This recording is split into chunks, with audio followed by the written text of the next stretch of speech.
तो एगेथा house of Harkness, कवन of chaos, डार्कहोल्ड diaries, ये सारे अलग अलग नाम अगाथा के शो के हैं जिन्हें बार बार चेंज किया गया। तो ये बेसिकली एक मार्केटिंग स्ट्रैटेजी थी एंड ये सारे जो भी नाम मैंने अभी बोले वो इस शो के एपिसोड्स के नाम होने वाले हैं।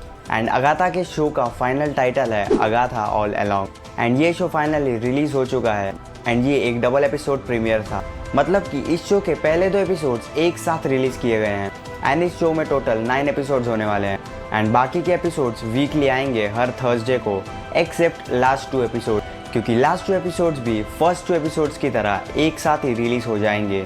तो क्या अगाथा के पहले वांडाविजन देखना ज़रूरी है, कैसे हैं इसके फर्स्ट 2 एपिसोड एंड क्या है इस शो की स्टोरी, चलिए इन सब पर डिटेल्स में बात करते हैं। तो सबसे पहले बात करते हैं कि क्या इस शो को देखने से पहले वांडाविजन देखना ज़रूरी है या नहीं।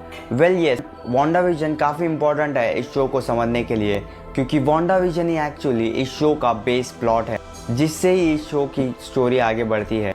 एंड बात करें अगाथा के बारे में, वेल काफ़ी लोगों को अगाथा के बारे में पता होगा, but in case if you don't know मैं आपको बताता हूँ। तो अगाथा हार्कनेस ये एक विच है जिसे हमने एमसीयू में सबसे पहले वांडाविजन के शो में देखा था।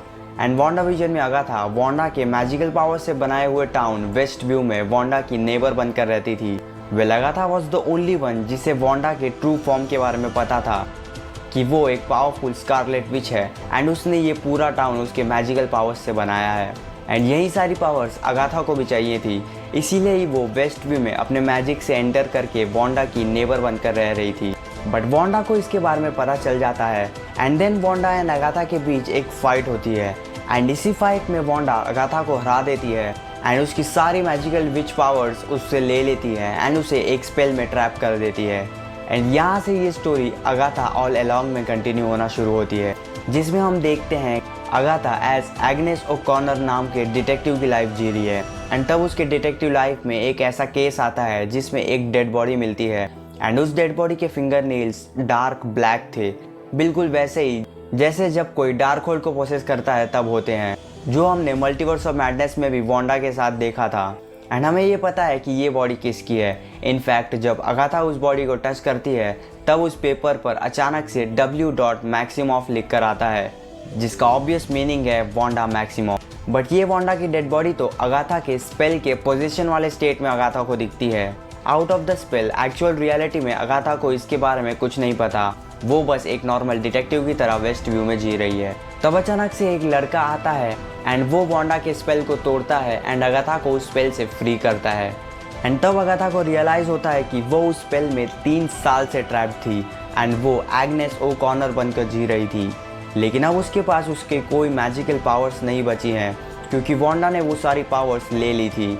और तब हम देखते हैं एक और विच को जिसका नाम है रियो विदाल, जो अगाथा से बदला लेने आती है एंड उस पर अटैक करती है। तब उन दोनों के बीच एक छोटी सी फाइट होती है एंड इसी फाइट के बीच हमें पता चलता है कि वो दोनों एक दूसरे को नहीं मार सकते, क्योंकि ये विचेस का रूल है कि एक विच दूसरे विच को नहीं मार सकती।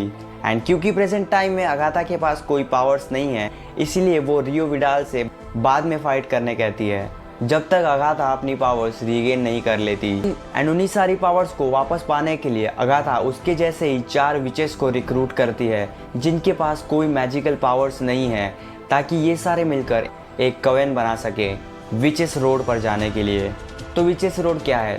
तो विचेस रोड वो जगह है जहाँ विचेस जाती हैं अपनी पावर्स को एनहांस करने के लिए एंड विच क्राफ्ट सीखने के लिए। एंड ये लोग भी विचेस रोड इसीलिए जाते हैं ताकि उन्हें अपनी पावर्स वापस मिल सकें। एंड इसीलिए ये सारी विचेस एक जगह मिलकर एक गाना गाती हैं जिससे विचेस रोड का डोर खुलता है। एंड इसी प्रोसेस के बीच कुछ नन जैसे दिखने वाला एंटिटी वेस्ट व्यू में पहुंच जाता है अगाथा को मारने के लिए। एंड जब पहले ये अपीयर होता है तब वो सिर्फ एक ही होता है, लेकिन उसके बाद ये मल्टीपल होकर 7 हो जाते हैं।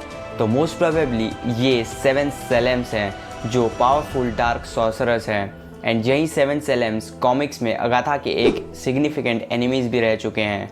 तो ये 7 सेलेम्स अगाथा के घर में घुसते हैं, बट तब तक अगाथा के कवन के सॉन्ग से विचेस रोड का दरवाज़ा आ चुका होता है जो एक हेक्सागोनल शेप में था। एंड तब वो सारे लोग उस दरवाजे के दूसरी तरफ चले जाते हैं, लेकिन एक सेलेम उस दरवाजे तक पहुंच जाता है, बट तब तक वो दरवाज़ा वहां से गायब हो जाता है। बट ये सारे लोग विचेस रोड पर पहुंच जाते हैं, लेकिन अगर वो दरवाज़ा वहां से गायब नहीं हो तो क्या वो सेलेम विचेस रोड एंटर कर सकता था या नहीं? वेल, इस बात की अब तक तो कोई कंफर्मेशन नहीं है। लेट्स सी, अपकमिंग एपिसोड्स में हमें इसके बारे में कुछ पता चल सकता है।